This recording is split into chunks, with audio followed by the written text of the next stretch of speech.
bizə də silah satmışdı.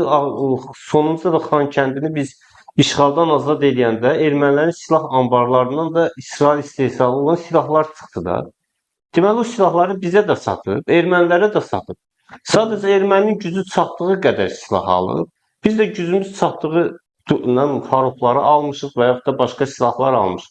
Bu demək deyil ki, İsrail bizə dəstək olur. İsrail bizə dəstək etsə dünyanın ən güclü lobbisi, dünyanın belə deyək, yəni istənilən dövlətin təsir imkanı olan İsrail 30 il bizim Qarabağdan işğaldan azad etməyimizə niyə kömək eləmirdi? Yəni siyasi arenada niyə dəstək olmurdu? Demək ki, bizə bu barədə ən böyük dəstək olub Türkiyədən, ya Pakistan lideri o vaxt açıqlamışdı, istər ordumuzla, silahlarımızla, hər şeyimizlə Azərbaycan xalqının yanındayıq. Amma biz indi durmuşuq, İsrail bizə yardım edir. Bunların hamısı o medianın insanlara yüklədiyi minnət borcudur. Xeyr, bizim heç kimə minnət borcumuz yoxdur. Pulumuzu vermişik, almışıq və bu gün də İsrailin ən çox neft, qaz tələbatını ödəyən Azərbaycandır.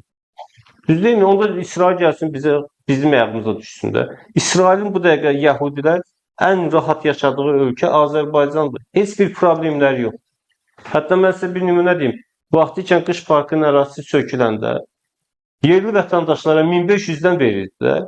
Amma yəhudi kökənli insanlara 3000-3500-dən verirdilər. Yəni hətta yəhudi sinagog var idi orada. O yolun bu biri üzündə sinagog tikilməmiş, o köhnə sinagogu sökmədilər.